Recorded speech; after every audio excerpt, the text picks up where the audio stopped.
Hello बच्चों, let's read the question. The question says Coulomb's law is true for. So इस question का जो की कॉन्सेप्ट है वो है Coulomb's law. So Coulomb's law क्या बोलते हैं हम लोग को?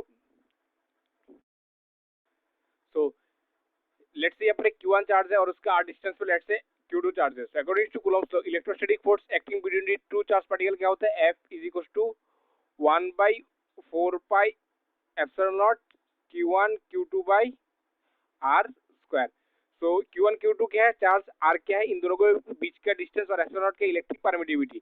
सो Coulomb's law is true for atomic distance. Option ने क्या दिया? Atomic distance. लेट्स से यहाँ पर Q1 और Q2 चार्ज बहुत पास में है, तो पास में होगा तो क्या होगा? इन दोनों के बीच में इलेक्ट्रोस्टैटिक फोर्स एक्ट करेगा। लेकिन अगर Q1 और Q2 चार्ज दूर में है, तो अगर डिस्टेंस r बड़ा है, फिर भी इन दोनों के बीच में इलेक्ट्रोस्टैटिक फोर्स एक्ट करेगा। मतलब इन दोनों केस में व्हेन r वेरी स्मॉल और व्हेन r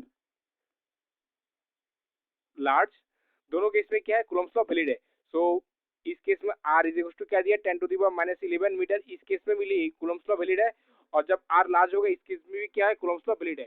सो हम लोग एटॉमिक डिस्टेंस जो दिया है वो पूरा सही, वो पूरा गलत है। सो न्यूक्लियर डिस्टेंस वो भी सही, वही सेम केस है। जब जब दोनों चार्ज बहुत पास में होगा तब भी इलेक्ट्रोस्टैटिक फोर्स एक्ट करेगा, और दोनों चार्ज जब बहुत दूर में होगा फिर भी इलेक्ट्रोस्टैटिक फोर्स एक्ट करेगा। सो मतलब दोनों केस में कूलम्स लॉ क्या है? वैलिड है। सो जो सिर्फ दिया है न्यूक्लियर डिस्टेंस जो कि गलत है, सिर्फ जो कि न्यूक्लियर डिस्टेंस दिया है जो कि गलत है, लेकिन मतलब पूरा सही नहीं है। ऑप्शन ए भी एटॉमिक डिस्टेंस दिया है जो कि पूरा सही नहीं है। Charge as well as uncharge particle जो कि गलत है। और ऑप्शन डी क्या दिया है? ऑल द डिस्टेंस जो कि सही है। So I hope you understood it all. Best of luck.